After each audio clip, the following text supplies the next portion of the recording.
pernah mau ngerokok di warung? Leuwih. Wow. Cengnya. Jadi menurut sekolah teh era gitu dengan awewe teh sih gitu. Emang vakum semuanya ya. Saya vakum main musik, saya vakum bisa dibilang proses kreatif di Beholder juga vakum selama 2 tahun tuh. Akhirnya 2017 saya berhenti semuanya sampai gak minum alkohol gitu. Orang teh mikir bikin proposal beberapa belas gitu ya ke brand-brand yang terkenal pada zamannya gitu ya. Oh, nu narima.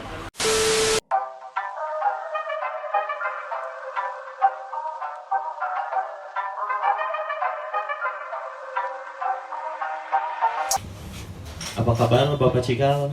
Alhamdulillah baik. Nggak akan di warung. Jadi sebenarnya kita udah kenal cukup lumayan lama juga ya Pak ya? Iya. Udah ada 2 kali rebo. Ada kayaknya 2 kali rebo ya. Wow. Jadi kenalin dulu dong buat teman-teman, mungkin ada yang belum tahu kan, siapa sih Cikal nih? Nama saya Cikal Nur Zaman. Panggil aja Cikal. Saya apa ya? Pegawai, bukan pegawai apa ya? Saya Pekerja musik. Sama pekerja brand, salah satu brand juga di Bandung. Itu aja sih, cuman itu aja. Begitu Pak, kita sebenarnya nggak cuman pengen nanya-nanya soal Silver Revenge, soal tato, soal apa. Kita juga pengen kenalan jauh lebih dekat nih. Jadi zaman-zaman masa kecilnya Pak Cikal itu seperti apa sih? Maksudnya pola pendidikannya, apakah maksudnya keluarganya yang agamis banget atau yang keluarganya yang ngedimanjain banget gitu sama mama papa apa gimana? Boleh ceritain sedikit kali? Manja sekali ya. Saya lahir dari keluarga kaya. Wow, sombong sekali Anda. Kaya akan kesabaran gitu ya. Kayak lebaran, oke sih. Bapak saya PNS biasa, ibu saya ibu rumah tangga biasa. Pak, wait. Buka aja maskernya Pak. Kan kita udah aman, udah vaksin Pak. Udah vaksin, udah swab. Sesuai protokol yang dianjurkan pemerintah. Siap. Jadi kalau buat pola asuh, pola pendidikan di keluarga sebenarnya Cikal itu tipikal yang dimanja banget atau yang emang dibiarin bebas terserah gimana tuh? Sangat apa? Ya udah. Sangat gak dibiarin bebas ya. Saya dapat pendidikan intens tuh dari ibu yang emang sangat otoriter, ngatur saya, keras juga. Di waktu yang sama bapak saya yang baik banget gitu. Jadi apa ya, jadi pola pendidikan ibu saya yang emang ngebentuk saya sampai sekarang gitu. Oh jadi mungkin dari segi orang tua mah mungkin dari ibunya Cikal tuh tipikal yang konservatif banget, sedangkan kalau ayah yang pengertian gitu ya. Tapi zaman kecil lu termasuk anak yang bandel apa yang kalem-kalem aja? Kalemnya gitu ya. Bandel sih bandel. Bandelnya ngapain aja? Dari kapan dulu ya teh? Dari zaman kecil aja. Dari kecil yang bandel banget, badung gitu. Badung gitu. Cek batur ya lagi, cek orang mah biasa wae gitu. Tapi pernah mau ngerokok di warung tuh? Hah?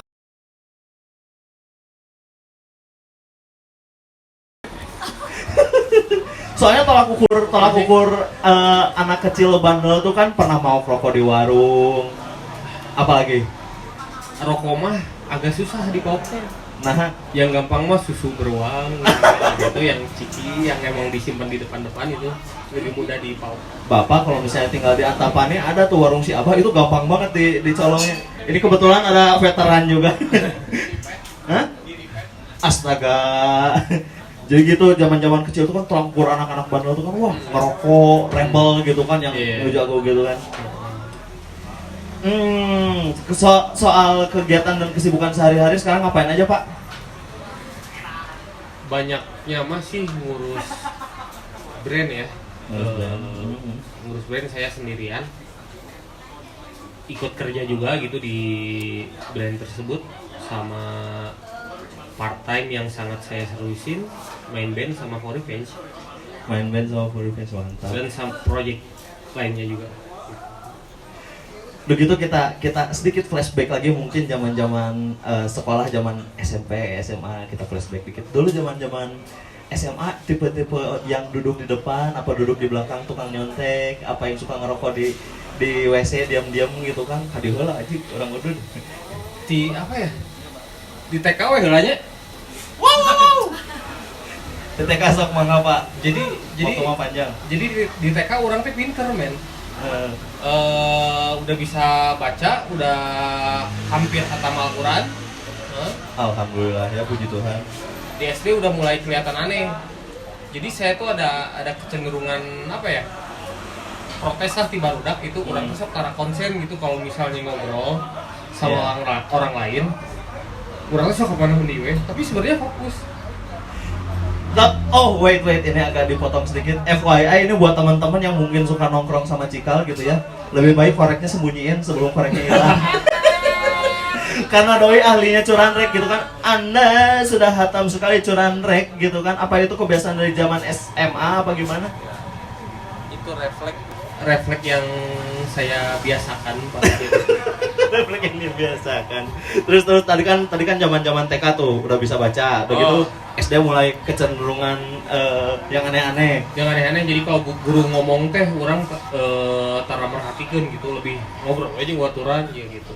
Tapi pernah naik kelas. Tapi pelajaran masuk, saya kok ranking 1 terus sampai ya bisa dibilang SD tuh dibaban lah ranking kayak hiji.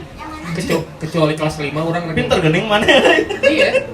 Kecuali ranking kelima orang ranking kelima kelas 5 orang ranking kedua karena mau dikeluarin dari sekolah karena nakal gitu. Jadi bandel tetap jalan tapi pendidikan nggak dilupakan gitu ya. Gak emang kalau ada yang pelajaran teh orang tuh otomatis napol ya jadi orang teh. Tapi SD itu ya SD. SD. SD. Terus SMP gimana? SMP udah mulai aneh lagi. Anehnya tuh ke arah adalah salah satu SMP di Bandung ya yang emang mewajibkan anak-anak yang katingalina trik cicing teh untuk masuk ke genggong-genggong gitu gini mah. Oh, ada bandel ya nih. Kayak gitu. Terus saya juga emang cukup serius gitu di situ. Cukup serius di genggongan. Saya merangkap sebagai bendahara di Salah satu. sesuatu itu. Oh iya, oke, I see. Jadi orang ngatur piduiteun, produksi merchandise. Bagian minta sumsum oke nya. Sumsum heula anjing ieu keur senior. Eta kumpulan sumsum eta di urang. Bener gitu, itu SMP kayak gitu. SMP. SMA masih kayak gitu apa udah mulai tobat? SMA tuh lebih nggak baik lagi sebenarnya. Karena orang SMA tuh minder. Dulu kan zaman dulu tuh usuh motornya. Urang teh teu boga motor. Jadi tim boncengnya. Jadi mun deuk ka sekolah teh era gitu dengan awewe teh hese gitu. Yang pada akhirnya orang kerek apa ya? Saya mengenal uang tuh di SMA. Jadi daripada sekolah saya kebanyakan parkir motor sama mobil gitu di salah satu pemakaman umum di Kota Bandung. Serius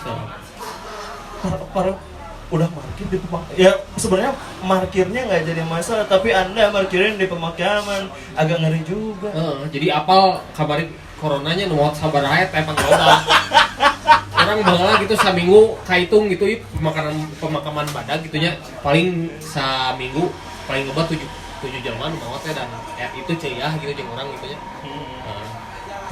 Tapi asli juga maksudnya kayak corona lagi masa pandemi gini kan maksudnya ini sedikit nyenggol ke karir ya, kita bicarain soal karir sekarang. Kayak sekarang lagi corona gitu kan struggle-nya gimana tuh? Maksudnya kan lu kan bidangnya di musik gitu kan, di entertain gitu. Jadi selama corona ini apakah event-eventnya virtual apa gimana? Kalau untuk segi main musik ya emang kita agak tersiksa gitu ya, tertindas. Iya. Tapi nggak bisa munafik kalau untuk orang yang berbisnis kuliner sama brand clothing itu lagi bagus-bagusnya ketika corona. Bener. Sama begitu pun dengan tato Pak, asal Bapak pengen. Gitu ya? Weh. Mana minta uangnya? Wow. Nanti aja kita kasih tato ya Pak ya.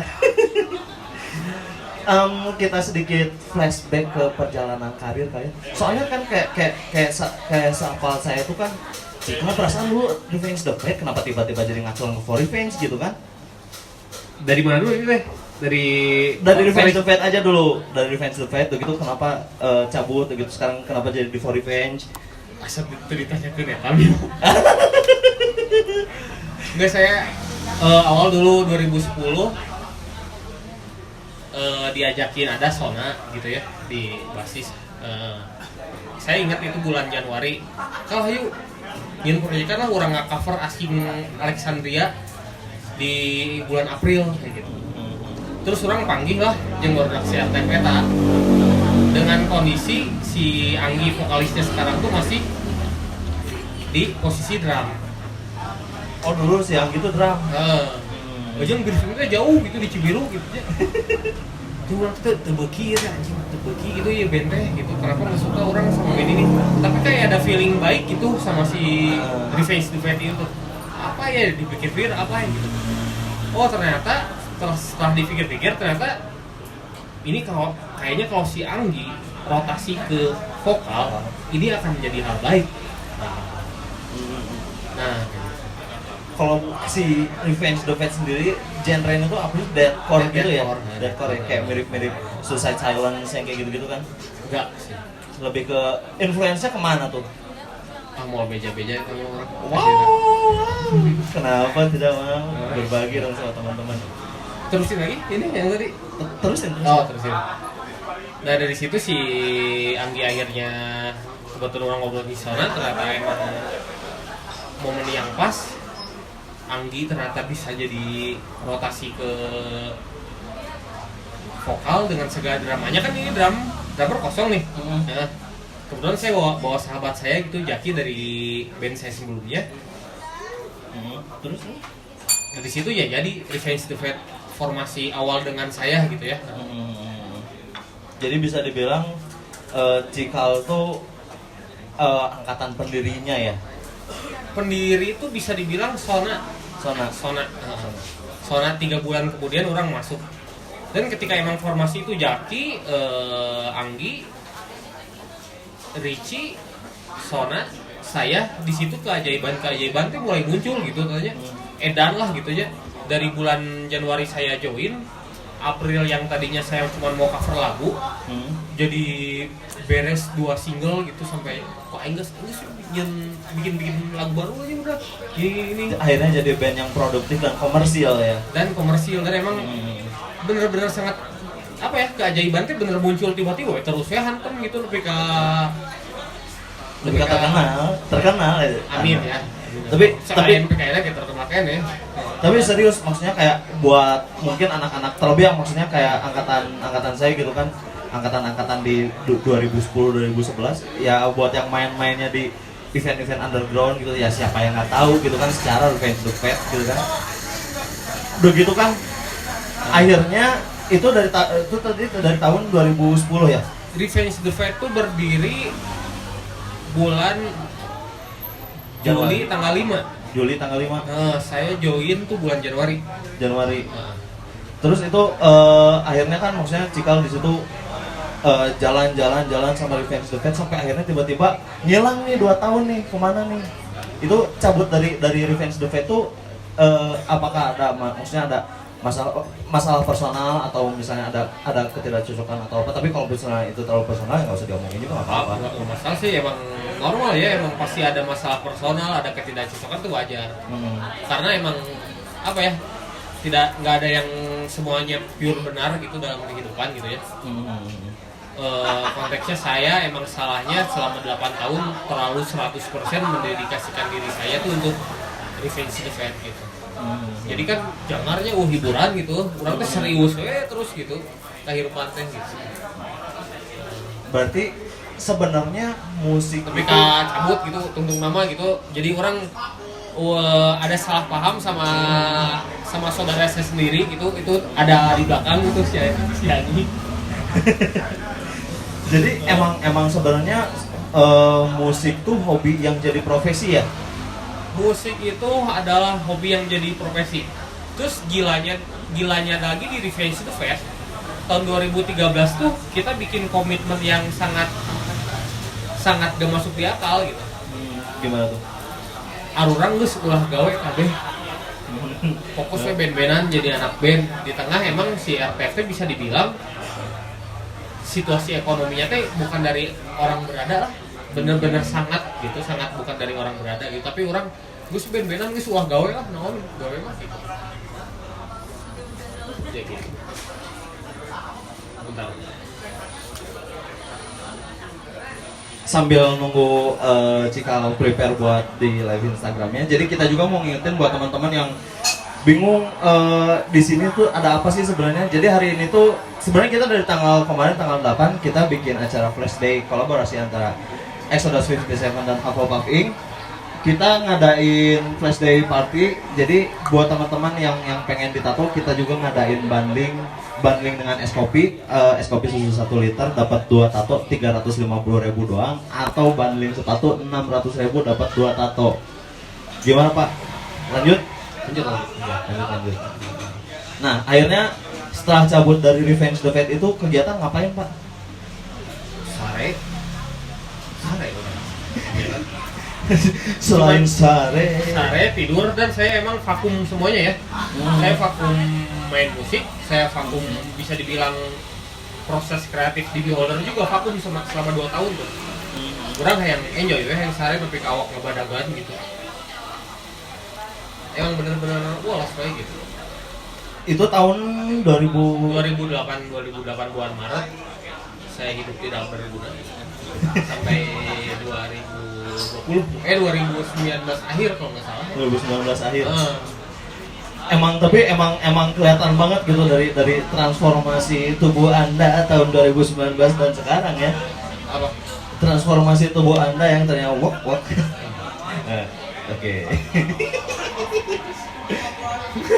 Iya emang Terus, gitu.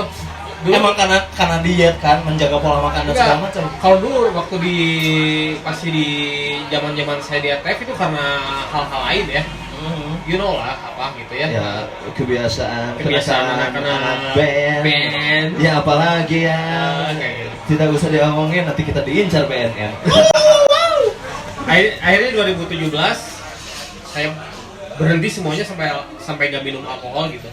2017 saya berhenti semuanya gak minum alkohol berat ya. Minum otot ngebadagan kan. Aku masih sih.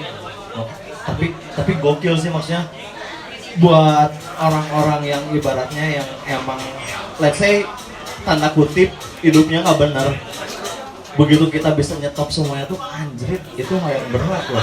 Bener sih, kurang mah gitu. Ya kalau saya masih kata teman ya, soalnya saya tidak mengalami fase-fase itu. Terus kan berarti kan itu kan vakum dulu tuh selama 2 tahun. Begitu tiba-tiba main ke For Revenge gitu. Itu gimana ceritanya gitu?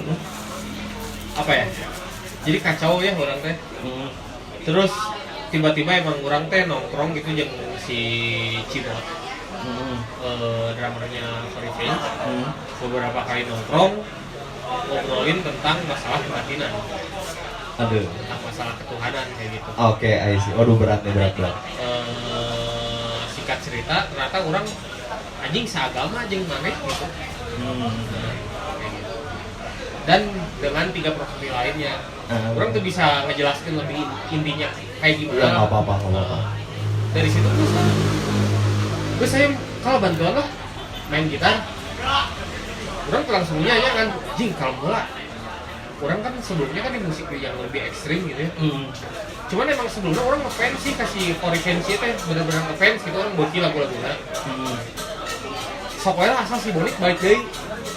Oh jadi Cikal tuh pengen masuk For Revenge, tapi si Bonik balik ke si For Revenge. Ya. Dan akhirnya si Bonik balik, terbentuklah For Revenge yang sekarang. Dan ternyata emang mereka kan merencanakan Bonik balik lagi ya. Ketika masih ada sekali. Astaga, berarti Anda sebenarnya secara tidak langsung dijebak ya? Enggak, kayak gitu. Ternyata emang Bonik balik akhirnya ya bisa apa sih bareng sama For Revenge. Berarti udah berapa lama tuh sekarang bareng sama For Revenge? 2020, 2001, 2 tahun. 2 tahun setengah. 2 tahun setengah. Dari masuknya setahun 2 tahun. 2 tahun. Dari masuknya Cikal ke si For Revenge ini, Cikal tuh bawa perubahan-perubahan baru nggak sih buat si For Revenge? Perubahan baru mah apa ya? Dari segi musikalitasnya misalnya dibikin lebih gimana? Atau Cikal kan yang namanya musisi kan pasti punya karakter masing-masing. Apakah nge-develop karakter baru di situ? Apa mau karakter up di awal? Ngedevelop karakter baru emang tugas saya. Tapi cuman itu karakter baru itu tuh nggak bisa saya yang bilang, harus orang lain yang emang denger, yang bilang, yang udah denger musik sekarang baru nilai. Oh iya, rubahin setelah Cikal masuk. Orang nggak bisa namanya muji diri sendiri. Wow, tapi secara tidak langsung Anda bicara seperti itu, Anda orang sombong. Wow, iya benar, serius. Seadanya, orang main gitar kan saya, nah gitu ya. Dari gua aku ngapain sih ya, potong bahan, beli bahan, atau main gitar jarang. Waduh. Gitu. Sebelum kita lanjut ke pembahasan yang lain, kita mau ada games dulu nih buat teman-teman.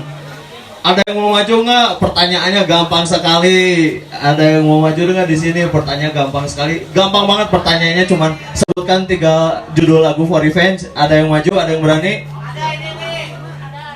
Ada. Mana maju ke sini. Ada. Maju dong. Kita kasih hadiah kok. Waduh. Boleh sambil duduk di sini Pak, biar masuk YouTube. Iya, karena YouTube jauh lebih dari TV Boom. Apa sih gimana? Ya, gitu udah geser. Malu. YouTube lebih dari TV Boom, tapi YouTube sekarang sama kayak TV Boom. Nama siapa? Arif, Asal dari mana? Bandung, Kesini ngapain, mau ditato? disuruh Siapa? suruh teman Jadi kesini bareng sama siapa? sama istri. Waduh Pak, repot ya. Harusnya kesini jangan bawa istri Pak, jadi kan banyak cewek-cewek cakep nggak akan bisa ngeceng dong kalau gitu. Nggak usah lah, satu aja nggak habis. Puji Tuhan. Nah, balik lagi ke pertanyaannya ya. Sebutin 3 lagu For Revenge yang kamu tahu, apa aja? Termentahkan, terus sendiri, sama permainan menunggu. Bener nggak Pak? Jadi mau dikasih hadiah apa enggak? Kasih duit. Duit mulu anjir, ini voucher es kopi dari Exodus nih. Makasih dulu dong buat Exodus. Ya makasih buat Exodus. Apple puffing enggak? Ya hafal paping. Boleh lah. Itu masuk IG story. IG ini. IG. Ini ya voucher buat Arif. Terima kasih banget. Waduh, berantakan. Makasih banget udah ikutan gamesnya. Jangan disatuin anjir. Ini bahaya. Ini kalau saya menghilangkan. Udah. Sama balik lagi. Ya, makasih ya. Iya. Tepuk tangan dulu dong buat Arif. Sedih nggak ada yang tepuk tanganin. Anda tidak terkenal di sini.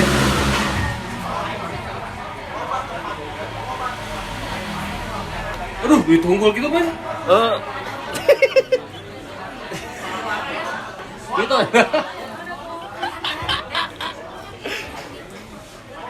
Hah? Iya gitu. Udah biar. Kita aja bicaranya yang kenceng kayak. Kita aja bicara yang kencang. Kalau suara saya mah udah jelas kencang sih Pak. Oh. Wow. Jadi kan balik lagi. Tadi udah bahas si RTF, udah bahas si For Revenge. Terus Beholder gimana ceritanya tuh awal-awal tuh? Beholder tuh tahun 2013 karena kita bikin perjanjian yang gila itu. Kita di endorse sama salah satu brand juga di Bandung. Cuman kadang-kadang kerjasama tuh nggak selalu berjalan dengan baik gitu ya. Tapi kayaknya baru praktek dikit gitu. Liur takannya, kurang duit di mana, orang tegawe gitu aja, butuh. Yang namanya band tuh butuh uang.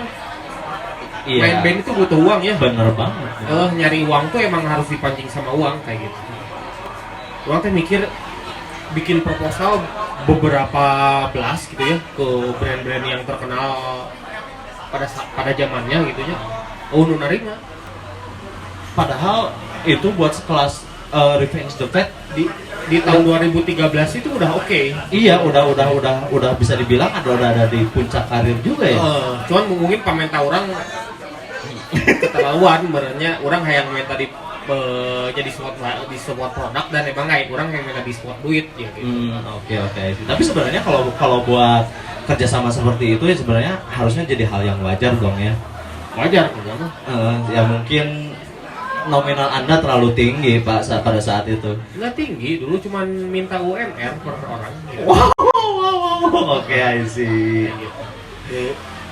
Nah, sekarang kita bahas tatonya kan ini kan event tato, masa nggak bahas tato gitu kan? Ini belum beres beholder loh. Oh, belum beres? Ya. Boleh sok beresin, dikirain belum beres. Belum. Gimana? Nah dari sekian belas si proposal itu nggak ada yang nerima. Ya. Stres orang teh kan. Terus orang kepikiran untuk misalnya, nah tuh nyin sorangan sih. Akhirnya bikin sendiri gitu ya. Orang bikin sendiri kebetulan saya lihat SDM anak-anak itu lengkap sekali. RTF itu benar-benar band yang memang diisi sama orang-orang jenius ya menurut orang ya. RTF terbaik bisanya. Di situ ada Jaki sebagai desainer edan gitu, konseptor clothing edan gitu ya. Terus Sona sebagai admin dan memang pengelola sistem yang baik. Anggi sebagai PR mungkin ya, yang baiknya. You know lah, kayak gitu. Ya, orang sebagai apa ya? Ya, owner ya udah. Anda susah sekali menyebutkan kalau Anda owner. Ya alhamdulillah di situ emang jalan, ternyata jalan. Orang bisa alhamdulillah bisa ada ngagaji barudak gitu. Barudak geus teu kudu bikinan dahar deui. Siga gitu. Emang nanya geus teu kudu bikinan naon deui sampai beholder besar. Beholder sama RT besar sampai ada di titik dulu. Ini bukan maksudnya nyombongin ya, ini emang harus jadi contoh. Tahun 2016 tuh 2015 sampai 16 tuh orang bisa punya statement kalau RTF itu adalah band indie metal yang finansialnya terbaik se-Indonesia. Wow. Karena orang geus teu mikiran alat, nu kurang pikiran adalah ulin, kendaraan, beli mobil, alat mah geus bener-bener kari jetrek kayak gitu. Manajemen bener namanya. Tapi itu dulu 2016.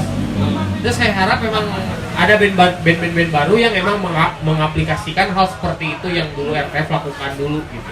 Artinya manajemen secara finansial dari kalian sendiri emang oke gitu ya, mulai dari konsep dari awal segala macam. Alhamdulillah oke kayak gitu. Tapi emang jadi buat teman-teman yang mungkin ragu kali ya kayak wah orang tatoan mah nasibnya bahkan bisa kerja, wah nasibnya gitu-gitu aja jadi gelandangan, jadi preman. Ini bisa kebuktiin gitu kan sama Cikal gitu sama teman-teman yang lain. Sangat. Benar. Nah, sekarang ada pembahasannya tato nih.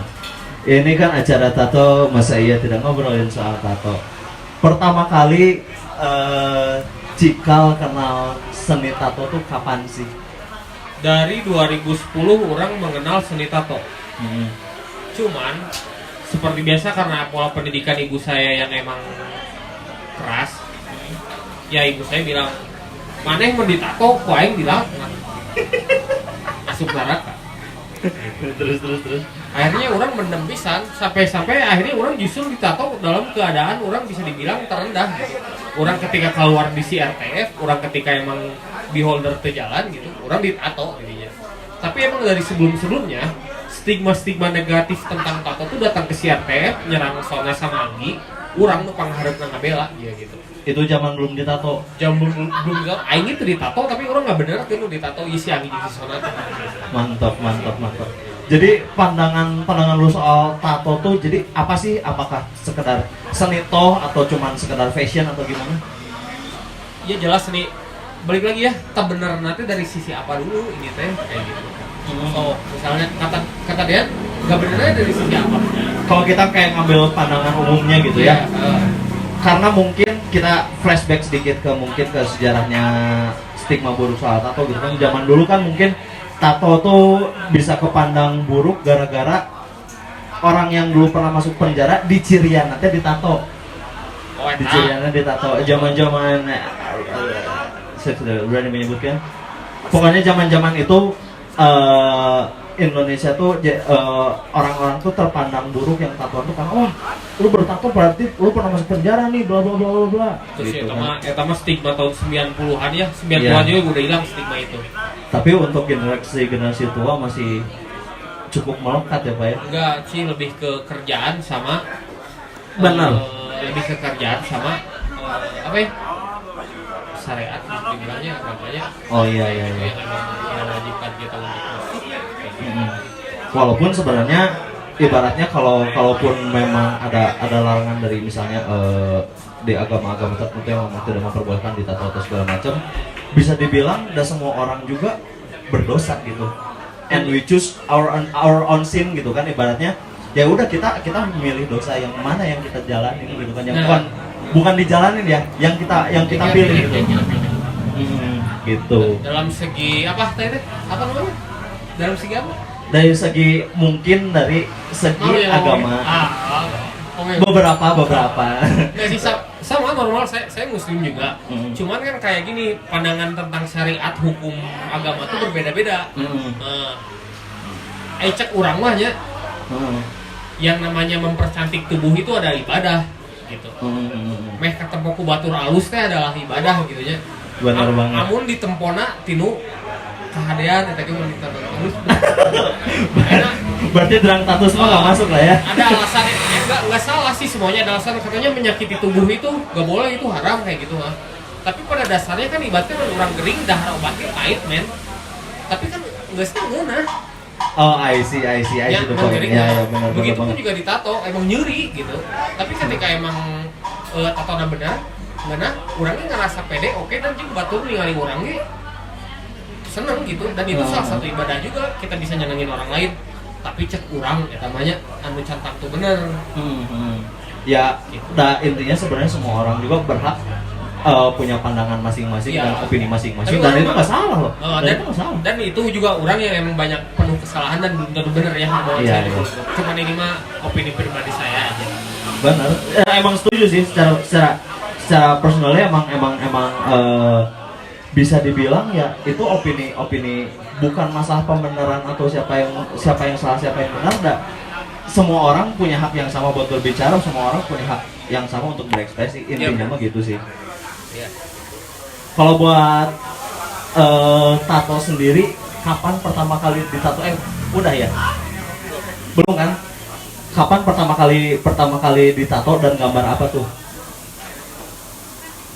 Saya pertama kali ditato di tangan ini, tulisannya Tersong. Itu influence-nya dari mana tuh? Nggak ada influence. Influence ada sih, salah satu gitaris Whitechapel ya. Cuman ditato di jari tangannya gitu. Terus sampai akhirnya kalau jokesnya tukang tato ya, ibaratnya ini tato pertama, iya, balik-balik minum pil KB biar tatonya nggak beranak, sampai akhirnya beranak aja tatonya. Ya beranak. Dan orang langsung bilang kan gitu ya.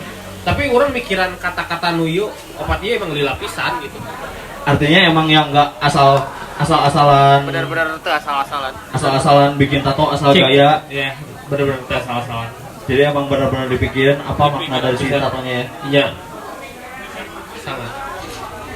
Sangat benar-benar sangat. Minum dulu haus.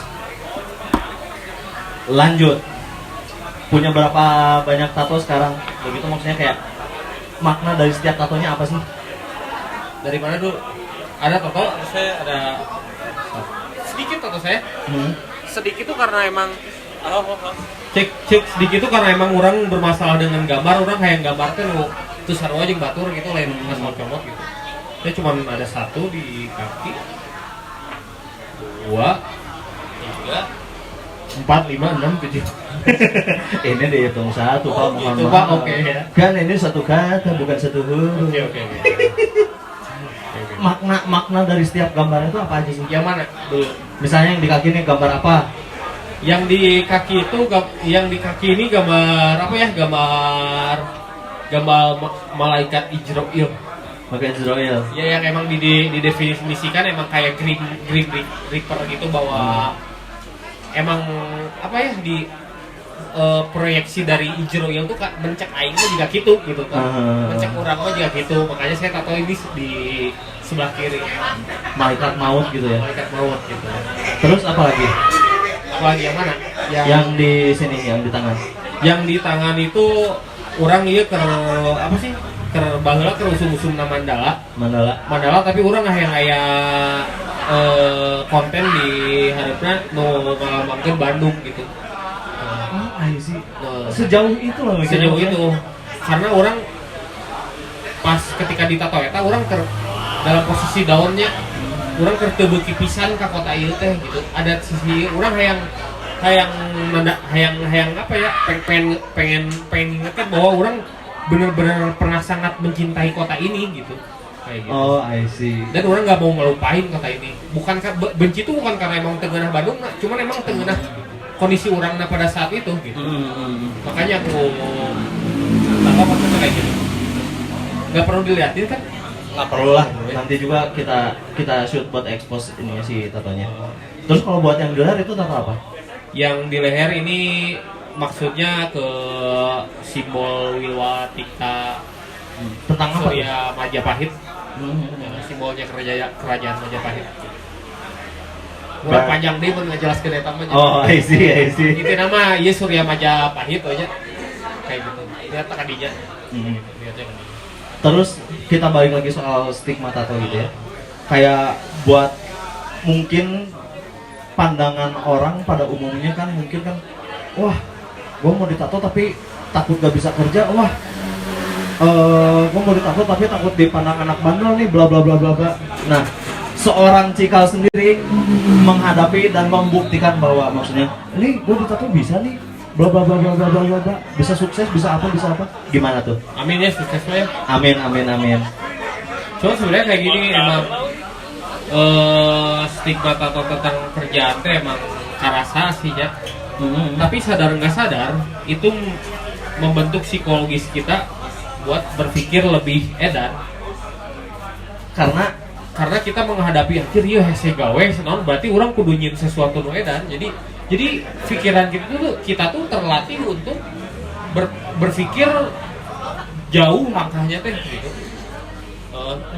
Oh, berarti ibarat ngerti banget, berarti bisa dibilang untuk kondisi kita yang bertato tuh ya katakanlah susah untuk bekerja, intinya dengan kondisi kita yang seperti ini menuntut kita untuk jauh lebih kreatif ya. Jauh lebih kreatif, makanya ketika emang menghadapi masalah-masalah yang ibaratin kecil ya, gitu, orang pernah berpikir lebih jauh gitu untuk melakukan hal-hal edan gitu dengan kondisi awak orang juga kieu. Tapi benar sih, maksudnya makanya emang jujur ya, saya berani bilang statement kayak gini. 70% orang bertato itu biasanya lebih dipakai otaknya. Oh, jelas. Gitu. Jelas sekali. Itu terasa oleh kami Hufflepuff ya ini. Kan? Maksudnya gini loh, kayak awal-awal kita bicara sedikit soal Hufflepuff ya. Kayak awal-awal kita bikin ini tuh, anjir ini bakal bisa nggak ya kita bikin studio tato, kita bakal bisa nggak ya sukses di dunia tato, bla bla bla bla bla. Sampai akhirnya ada momen yang emang kayak gue pribadi sama Gilang tiap hari begadang, tiap hari kita brainstorming segala macam buat kayak ngerencanain si Hufflepuff ini gitu kan. Sampai akhirnya ya maksudnya alhamdulillah kita bisa ngerunning si studionya, udah punya studio sendiri sekarang juga kan, bisa kerja sama tempat-tempat buat bikin event-event kayak gini gitu. Artinya ya itu bukan karena kita bergantung pada nasib. Ibaratnya bener kayak kata Cikal tadi, karena kita dengan kondisi fisik kita yang seperti ini, kita dituntut buat jauh lebih kreatif, buat kita berpikir dan bertindak. Bisa. Karena orang kadinya.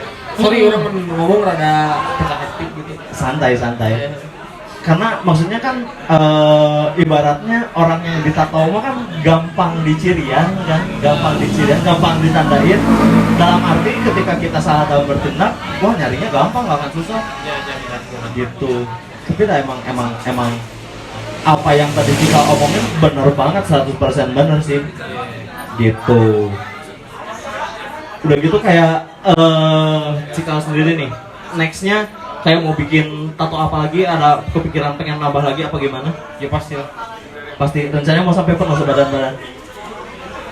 udah saya konsep. Udah Ya pasti konsep. emang hambatan saya, emang saya termasuk agak lambat ya untuk nambah tato karena masalah gambar gitu, masalah gambar sama masalah ketemu tato artis yang cocok gitu. Oh iya benar banget. Soalnya urusan tato mah seumur hidup, seumur hidup benar. seumur hidup kayak gitu. Terus ya gitu kayak orang hayang nu aya caritana gitu, orang teh hayang nu urang ieu mah gitu. Tapi dah sebenarnya tato gini ya, kerasa Pak semua sama Mas Berto ya semuanya dek salahnya tato mah pasti bener, ujung-ujungnya pasti ngeunah we tinggalin sok. Kalaupun ya ada kemungkinan untuk misalnya anjing itu teu beunang gitu. Positioningnya ada yang kurang. Ada yang center kurang, misalnya. tapi lah kalilan teh cocok ini beunang. Nah, eta di tato teh feel-nya kerasa tuh gitu. Kerasa pisan Pak. Kerasa pisan kayak mungkin kan makanya kayak kita juga misalnya buat si Hafal Puff Ink sendiri gitu kan, kita juga nggak kayak ngeburu-buru konsumen, buruan bikin tato. Nggak, jadi malah kita juga banyak yang orang-orang yang udah konsul dan ujung-ujungnya nggak jadi tato karena mereka masih mikirin konsep gitu. Dan kita justru lebih prefer kayak gitu karena apa? Ibaratnya mereka nantinya ketika ditato di kita, mereka tuh bakal puas sama hasilnya gitu loh, gitu kan. Mulai dari spirit yang dibawa di sana, mulai dari konsep gambarnya, mulai dari kinerja si tato artis dari si Hafal Puff-nya gitu. Sebelum ke sesi selanjutnya kita games lagi ah.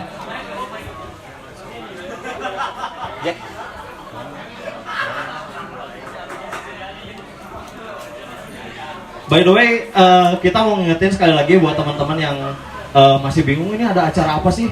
Jadi kita hari ini tuh Hafal Puff Ink berkolaborasi dengan Exodus 57 bikin tato flash day. Jadi buat teman-teman yang mungkin mau ditato, tenang. Kita harganya start dari 150.000 dan malah ada bundling gitu. 350.000 dapat 2 small tato plus es kopi susu 1 liter atau coffee beer 1 tower. Kita juga ada bundling sepatu Poteno 600.000 dapat sepatu dan 2 small tato. 600.000 dapat tato, dapat sepatu. Habitat tuh. Tapi kalau Nonton di dia mau atau di studio? studio kurang, enak ke seperti kan? Di studio kayaknya udah nyantai. Biar konsumen yang lain dulu ya Pak ya, tenang. Buat Bapak ada slot khusus. Santai. Santai orang santai. Terus ini nih buat teman-teman juga yang mungkin di mejanya masih kosong, yang mungkin masih pada haus, pengen ngopi, pengen ngemil, bisa banget mesen langsung ke kasir. Karena di sini nggak cuma ada kopi, ada cemilan-cemilan juga, ada yang non kopinya, atau mungkin yang senang manual brew, ada V60 dan lain-lain, bisa tanya langsung ke baristanya gitu. Oh iya, by the way, ini juga di-record di YouTube, nanti kita upload di channelnya Hafal Puff Ink. Jadi buat teman-teman yang mungkin belum follow atau belum subscribe Hafal Puff Ink, bisa di search ya Hafal Puff Ink. Begitu buat teman-teman yang belum follow Instagramnya Exodus, bisa di follow Exodus 57 sama Exodus.coffee. Terus selain talk show, selain tato, kita juga maksudnya bakal ngadain Q&A juga via Instagram ya, Instagramnya Cikal. Ya yang mau ngeceng tato artisnya juga boleh. Tapi si kadang si jarawab tadi. Soalnya Bayar lah. terlalu mengikuti arus jadi kabeh diomongkeun. Tapi nanti cek aja. Gampang, nanti kita cek lagi aja.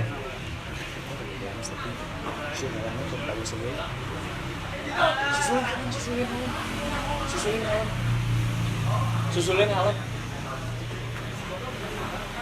Santai-santai. Jadi sambil nyantai-nyantai minum dulu ya, bentar ya. Break dulu. Saya boleh ngisi minum dulu ini? Ya? Boleh, mangga, Pak. Bentar ya. Si Q&A apa ya? Kita bacain dulu yang di Instagram Hafal Puff Ink boleh? Oke, boleh. Bentar ya, kita pilih dulu. Mau dong jadi muridnya Om Cikal biar jago main gitar? Ah, itu bukan pertanyaan. Itu jago anjing mah. Alasan keluar dari RTF udah dijawab. Tatoan takut gak bisa kerja. Dulu pernah makan kanal gurun nggak? Mohon maaf. Berkah Jaya Makmur, pertanyaan Anda sampah. Haram gitu men. Kenapa keluar dari RTF? Udah. Alasan Bang Cikal udah. Rata-rata pada nanyain kenapa cabut dari RTF ya Pak ya? Jujur ya, dari semenjak 2018 sampai sekarang saya nggak pernah ngeluarin statement. Baru sekarang ya. Eksklusif dong di sini, gila loh. Ya biasa aja. Mantap sih. mantap. Thank you banget loh Pak. Cuman gitu aja sih, emang standar barudak lah gitu. Tapi sekarang hubungan saya dengan RTF sangat baik. Nah ini ada pertanyaan menarik nih. Hubungan percintaan dia Bang harus jawab jujur tuh, bilangin dari Instagramnya Sade 6A. Intinya dia nanyain soal percintaan Pak. Jadi kan kalau anak band tuh kan yang maksudnya kayak rockstar gitu kan, image-nya wah playboy, wah apa. Sebenarnya ya yang sesungguhnya, yang sejujur-jujurnya, lo tipikal yang bucin apa gimana? Bucin banget. Siapa yang jawab? Iya. Bangun aja Kerora emang gitu sih. Bala ke Ngora gimana? Ya, Ceritain maksudnya ceritain tipis-tipis lah soal kisah asmara seorang anak band, apalagi terlebih Cikal gitu ya. Kalau nanyain asmara ke anak band mah salah gitu, dan rata-rata maksud itu salah sih ya, cuman rata-rata kebanyakan emang teareling teh bener gitu nya. 80% lah gitu. Oke, I see. Tapi Bager orang mah teh gitu nya. pencitraan. Orang bager rasanya. Anda tidak perlu pencitraan di sini. Aku selalu serius gitu. Apakah Anda takut kepada yang duduk di sana? Saya yakin Anda takut yang duduk di sana. Jadi lo tuh tipikal yang bucin, yang nurut banget sama cewek gitu apa gimana tuh? Apa? Enggak sih, apa ya? Saya termasuk orang yang kalah sama kaum lawannya gitu. Oh. Selalu kalah gitu. Tapi jujur aja, maksudnya kayak gue juga nggak terlalu setuju dengan pengistilahan bucin, men. Karena sebenarnya cowok itu bukan bucin, tapi menjaga keharmonisan. Bener nggak? Mau ribut lah, guys, wales aja gitu. Oh, jadi nggak mau ribet gitu ya? Nggak mau ribut. Wales aja gitu. Santai aja. Mohon maaf kepada teteh di sana, harap bersabar, jangan marah-marah. Jadi mau ngebahas soal percintaan apa? Skip nih Pak. Udah gitu aja. Gitu aja. Intinya saya mengalami hal yang buruk dalam hal itu ya. Tapi well lah sekarang malah gitu. Sekarang orang bisa melalui hal itu. Artinya sekarang punya pasangan yang jauh lebih Kan baik, siapa? jauh lebih. Oh, itu gitu. Oh, ada yang bilang. Bukan, maksudnya kan sekarang itu menjalin hubungan yang jauh lebih baik, jauh lebih berarti dari mungkin kisah percintaan sebelumnya gitu kan misalnya. Amin. Gitu Pak. Amin. Amin. Jadi merit kapan Pak? Hah? Nggak apa-apa, nggak usah dijawab. Biar orang-orang juga pada kepo ya. Nah ini pertanyaan menarik juga nih. Buat Bang Cikal, kangen nggak sih sama teman-teman di RTF? Salam dari RTF Koloni Aceh. Dari Sandi Koloni RTF _Aceh. Kangen apa dulu nih? Ya nggak tahu, dia nanya cuma kangen doang. Kalau nanyanya ke saya sih kangen. Enggak sih. Kalau kangen ini juga personel RTF tuh datang tuh di sini tuh. Iya sih. Nyain kangen atau gus pagi wae gitu gua segarila gitu. Atau misalnya kayak kangen ngeband-band bareng, atau masih suka latihan bareng gitu nggak sih, kayak latihan iseng-iseng atau gimana? Untuk ke situ sih belum ya. Cuman emang RTF tuh emang hal yang emang bukan sangat ya, apa ya, emang nggak mungkin bisa dilupain kali ya. Orang badak yang hidup pernah di dinya. Dan emang konsep orang sih ke orang Portugal gitu ya. Saya nggak akan meludah di tempat saya pernah cari makan. Mantap, jadi bukan tipe orang yang kacang yang lupa kulitnya gitu ya? Ya. Udah gitu, orang-orang Portugal berarti Anda banyak makan ya? Apa? Orang-orang Portugal kan porsi tukang gali. Enggak, saya kan sekarang lagi diet. Oh iya lupa Pak. Nah ada pertanyaan menarik lagi nih. Gitar favorit Bang Cikal apaan ya? Dari Riza Ilhami. Gitar favorit saya adalah gitar yang 2 minggu kemarin kerampokan nih. I'm sorry to hear that, man. I didn't mean to do that. I'm sorry. Orang kerampokan 2 minggu kemarin, jadi Sabar, Pak. beberapa barang kesayangan saya hilang kayak gitu. Hmm. Terus kalau kayak koleksi gitar ada berapa biji tuh? Ada 9. Ngitungnya lama banget, sombong banget, ketahuan gitarnya banyak ya. Loba kan dulu saya pernah di support endorse sama Ibanez, otomatis banyak kan dari Ibanez gitu. Anjir, mantap. Terus tuh? Sisanya saya sekarang lagi suka Gibson gitu. Dan kemarin kerampokan gitarnya. Berarti emang bukan Gibson yang kerampokan ya. Oh, bukan. Amit-amit ya. Oh iya. Cuman emang sektor yang paling saya sayang itu sektor jarang kita Hmm. kita tipe sektor Bansi itu jarang. Terus saya pakai itu pas launching RTF Redemption 2014. Pokoknya story-nya edan bisa. Tapi emang maksudnya bangsat sih itu orang yang itu kan kehilangan apa aja tuh Pak selain gitar waktu kerampokan kemarin? Awalnya yang saya sadar tuh motor yang hilang. Motor hilang. Cuman kan Vespa tuh kan nggak bisa dibobol ya. Kecuali kuncinya dia pegang kunci asli orang. Oke, nanti yang Vespa pas balik ke rumah ngomong kayak itu orang, balik lagi ke rumah orang, coba lihat katanya jendela, taunya jendela dibobol. Otomatis berarti dia ngambil kunci Vespa ya, ngambil kunci Vespa, terus gitar sektor orang, terus jam tangan, apa ya, SNK. Yang konyolnya tuh, alhamdulillah bukan konyolnya, alhamdulillah gitu ya. Alhamdulillah, kan orang kayak baliknya jam 1 penting saja. Jadi kan parkir mobil orang tuh di luar. Karena orang ngerusuh gitunya, si kunci mobil jeung laptopnya di jero mobil. Jadi mobilnya tadi kunci. Anjir itu nyaris parah itu. Dan itu selamat, alhamdulillah. Dan nyawa orangnya selamat gitunya karena si kamar dikunci dan gitar-gitar yang lain juga emang ada di kamar gitu. Gitu. Berarti buat Anda perampok rumahnya Cikal, kalau Anda menonton, Anda bangsat, sing bisa mawana. Terus bentar, ada pertanyaan apa lagi nih? Gimana awal masuk For Revenge dan mulai ngeband lagi setelah sekarang? Nah, awal masuk For Revenge kan tadi udah dibahas tuh. Udah dibahas kan? Nah, ini nih yang belum nih. Dan kenapa mulai ngeband lagi setelah sekian lama? Setelah vakum lama gitu. Jujur? Ya, jujur dong. BU. Hah? BU. Nggak BU. Anjir sombong amat. terus. Untuk Imas psikologis orang biasa Imas normal, bukan orang yang tinggi atau rendah kayak gimana. Untuk orang yang emang pernah berada di titik terbaik, pasti orang ben-benan deui kudu riripuhan deui, ada rasa seperti itu gitu. Urang teh kudu ben-benan deui dengan orang yang cocok, terus sama band yang udah proper juga gitu. Ada kebenaran orang emang dari dulu jujur dari semenjak dari RTF orang beki deadcore-nya. Tapi orang beki segala musik dan orang emang ngefans gitu, ngefans ke si FR. Orang apa lagu-laguna, orang ngefans ke si Bonix gitu. Jadi ketika masuk FR orang emang tinggal ngagitaran orang beki. Sih gitu. Tatoan takut gak bisa kerja. Nah, tatoan takut gak bisa kerja tapi tadi udah dibahas ya? Udah dibahas. Jadi kalau misalnya biasanya Mas Biarto tuh terlatih gitu sih. Nanti untuk berpikir lebih kreatif. Gitu. Biasa namanya.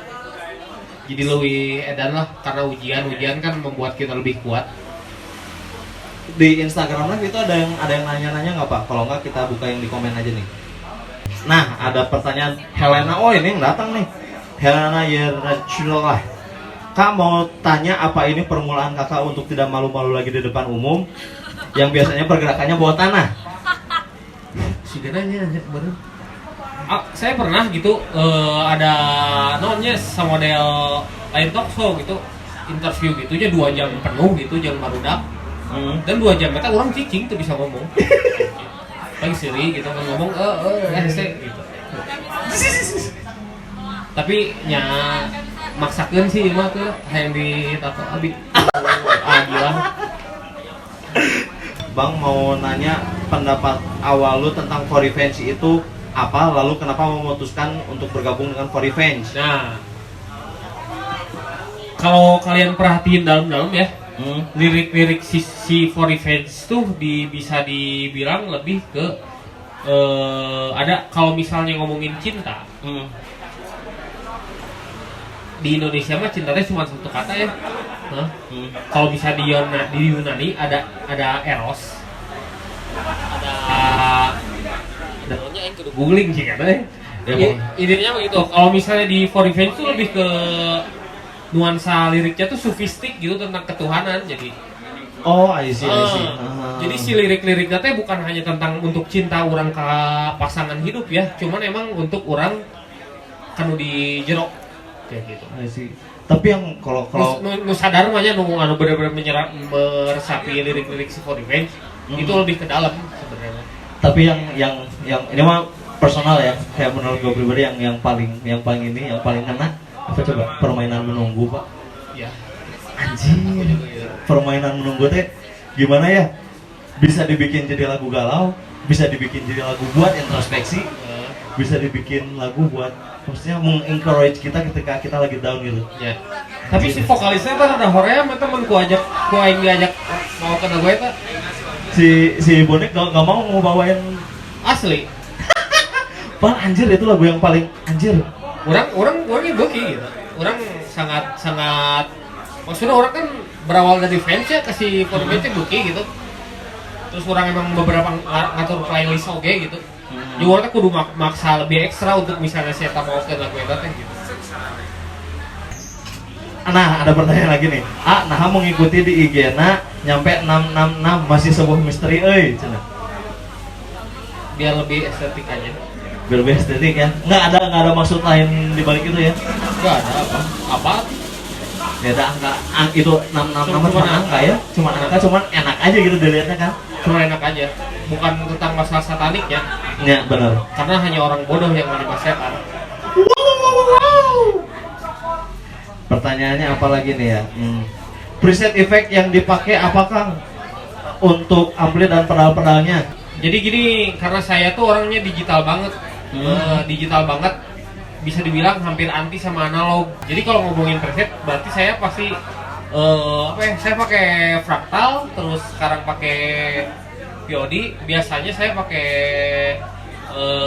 preamp-nya Mesa, kalau nggak Orange, kayak gitu aja sih. Itu Di dalam si efek digital itu ya, karena orang terbeki analog gitu. Lebih praktis juga mungkin ya. Lebih praktis dan suaranya emang lebih clear.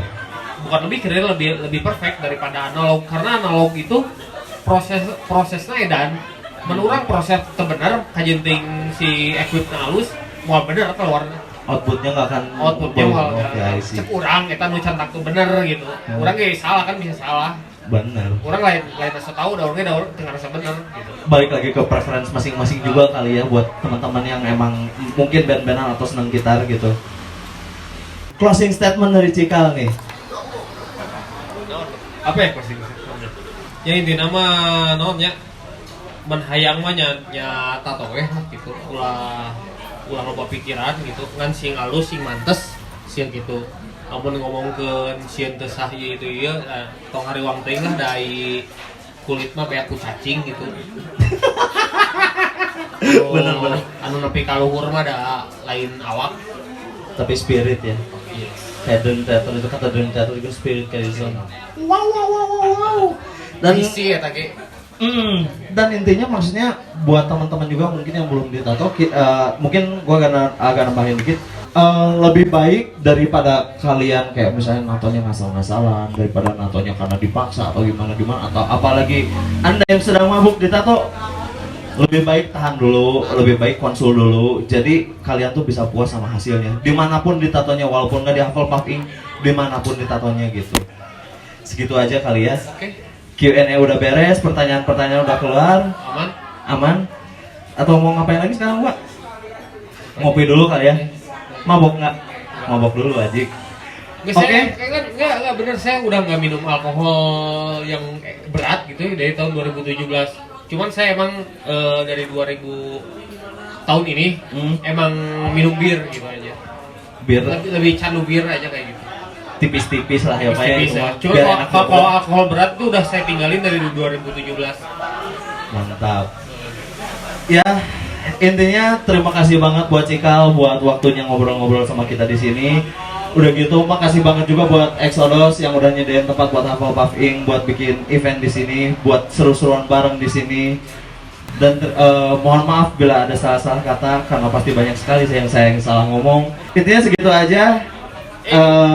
Buat teman-teman yang lain yang mau ditato bisa konsul dulu ke boothnya Hufflepuff atau teman-teman yang pengen ngopi bisa langsung ke kasirnya. Nah, saya juga minta maaf kalau misalnya ada salah-salah kata. Saya nggak merasa benar dengan apa yang saya omongin. Saya Dan Nomaden dan Saya Cikal Zaman. kita sign out. Selamat malam.